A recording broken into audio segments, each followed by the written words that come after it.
बिस्मिल्लाहिर्रहमानिर्रहीम अस्सलाम वालेकुम वीवर्स। कुक विद नाबिया में आज हम बनाएंगे एक बहुत ही डिफरेंट सी रेसिपी।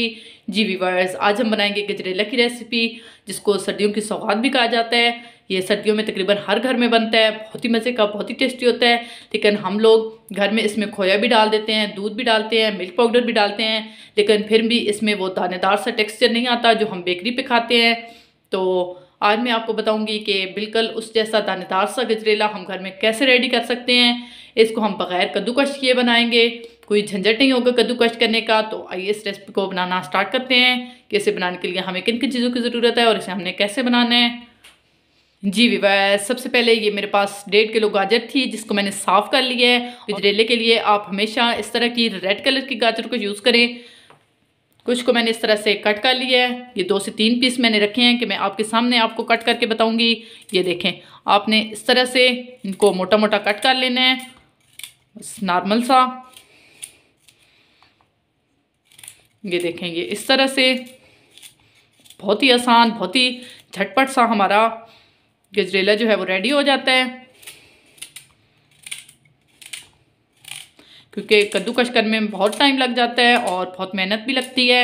इस तरह से आप इसको ट्राई करें, इंशाल्लाह ये आपको ज़रूर पसंद आएगा।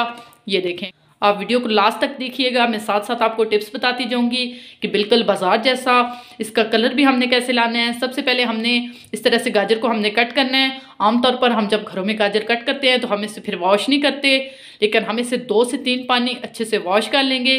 वॉश करने से जो हमारे गाजर का कलर है वो बिल्कुल रेड ही रहेगा। लोग जब गाजर का हलवा रेडी करते हैं तो वो उनका कलर ब्लैक हो जाता है, लेकिन आप इसे 2 से 3 पानी अच्छे से वॉश करें तो इंशाल्लाह इसका कलर बिल्कुल भी ब्लैक नहीं होगा। अब हम इसे तकरीबन 2 से 3 पानी अच्छे से वॉश कर लेंगे। ये देखें, गाजर को मैंने 2 से 3 पानी अच्छे से वॉश कर लिया है। अब मैंने इसको एक छलनी में रख दिया है ताकि इसका पानी जो है वो अच्छे से खुश्क हो जाए। इस रेसिपी को मैं कुकर में बनाऊंगी। सबसे पहले हम डालेंगे इसमें सिर्फ 2 टेबलस्पून हमने घी डालना है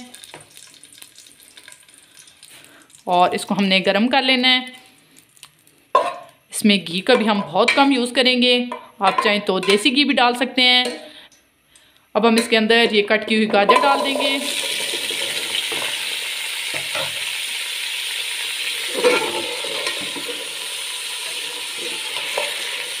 और अब हम तकरीबन 3 से 4 मिनट गाजर को अच्छे से भून लेंगे। जी विवास, तकरीबन 4 से 5 मिनट हो गए हमें गाजर को फ्राई करते हुए। ये देखें, माशाल्लाह से गाजर का कलर जो है वो कितना अच्छे से रेड हो गया है। अब हम इसके अंदर डाल देंगे तकरीबन 4 से 5 टेबलस्पून मैं इसमें डालूंगी पानी और इसको हम एक दफ़ा से मिक्स कर लेंगे। अब हम प्रेशर कुकर को बंद कर देंगे। तकरीबन 5 से 7 मिनट के लिए हमने इसको कुक कर लेना है मीडियम फ्लेम पे।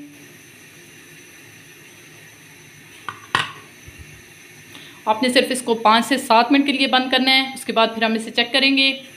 गाजर को मैंने दूसरी चूल्हे पे रख दिया है। जितनी देर में हमारी गाजर रेडी होगी इतनी देर में हमने इसको जो दानेदार बनाना है उसको हम रेडी कर लेंगे। एक पैन मैंने लिया है, इसमें मैं डालूँगी 1/2 kg मेरे पास दूध है। ये फुल क्रीम मेरे पास दूध है, डब्बे वाला। आप चाहें तो गाय वाला दूध भी यूज़ कर सकते हैं। अब हम इसको गर्म कर लेंगे। जी विवास, दूध को मैंने अच्छे से गर्म कर लिया है। अब हमने इसका छेना रेडी करना है। इसको हमने बनाना है पनीर। वैसे तो आप बाज़ार से भी पनीर लेके यूज़ कर सकते हैं, लेकिन हम घर में रेडी करेंगे इसको। ये मैंने 3 टेबलस्पून मैंने लिया है सिरका और उसमें मैंने डाला है 3 टेबलस्पून ही मैंने डाला है पानी।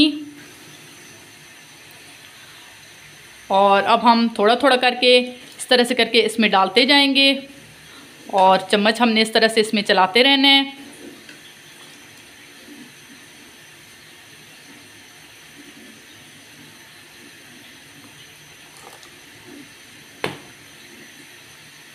इस तरह से। जी विवास, ये देखें, थोड़ी देर में दूध हमारा फिटना शुरू हो गया है। इसको हम बस थोड़ी देर के लिए इस तरह से चम्मच चलाते रहेंगे और इसको हमने कुक कर लेना है। ये देखें, छेना जो है वो हमारा बहुत अच्छे से रेडी हो गया है। ये देखें इस तरह से। अब हम फ्लेम को ऑफ करेंगे और इसको हम एक छलनी में निकाल लेंगे। जी विवास, ये देखें, इसको हमने एक छलनी में निकाल लिया है। अब हम इसे तकरीबन 4 से 5 पानी अच्छे से धो लेंगे ताकि इसमें से सिरके की जो खटास है वो अच्छे से ख़त्म हो जाए। इस तरह से करके हमने इसको अच्छे से वॉश कर लेना है 4 से 5 दफ़ा। तकरीबन 7 मिनट हो गए हम इसको कुक करते हुए। अब हम इसको चेक कर लेंगे।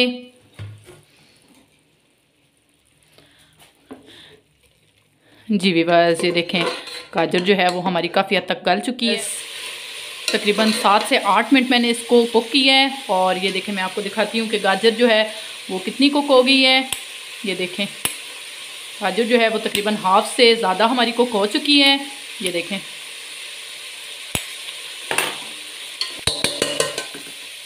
अब आप चाहें तो स्पून की मदद से इसको इस तरह से करके हल्का हल्का सा आप इसको तोड़ सकते हैं। और या आप पोटैटो मैशर ले लें, उससे आपने गाजर को थोड़ा थोड़ा मैश कर देना है।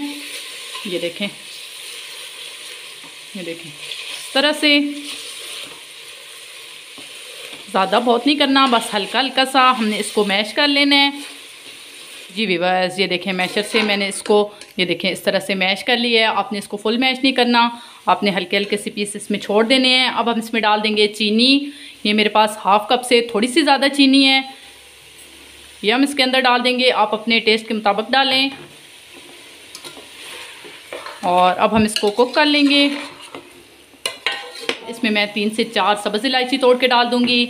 अब हम इसको अच्छे से कुक कर लेंगे। फ्लेम जो है वो हम थोड़ी सी हाई कर देंगे ताकि चीनी जो पानी छोड़ेगी वो अच्छे से खुश्क हो जाए और जो बाकी की गाजर हमारी थोड़ी सी रह गई है वो भी अच्छे से गल जाए।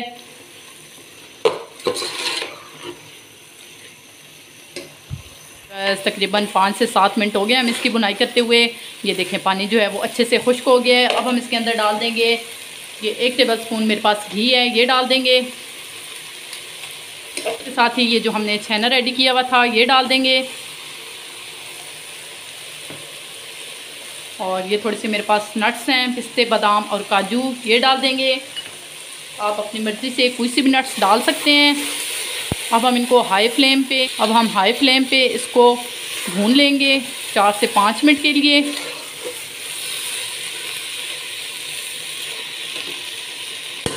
जी व्यूअर्स, तकरीबन 4 से 5 मिनट हो गए हम इसकी बुनाई करते हुए। ये देखें माशाल्लाह से बिल्कुल बाजार जैसा हमारा गजरेला रेडी हो गया है। टोटल हमने इसमें 3 टेबल स्पून घी डाला है। अब हम फ्लेम को ऑफ करते हैं और इसको हम डिश आउट करते हैं। ये देखें माशाल्लाह से बहुत ही मज़ेदार सा हमारा गजरेला रेडी है। अब हम इसे थोड़े से पिस्ते और बादाम के साथ इसकी गार्निशिंग करेंगे। देखिए माशाल्लाह से बहुत ही मज़ेदार सा हमारा गजरेला रेडी है। ज़रूर ट्राई कीजिएगा, इंशाल्लाह ये रेसिपी आपको ज़रूर पसंद आएगी। अगर आपको मेरी रेसिपीज़ पसंद आ रही हैं तो मेरे चैनल को ज़रूर सब्सक्राइब करें, लाइक करें और साथ ही के बेल आइकन को ज़रूर प्रेस करें ताकि मेरे आने वाली वीडियो की नोटिफिकेशन आप तक पहुँचती रहे। तो हमें ज़रूर याद रखिएगा और कमेंट बॉक्स में ज़रूर कमेंट कीजिएगा कि आपको मेरी रेसिपी कैसी लगी। अल्लाह हाफ़िज़।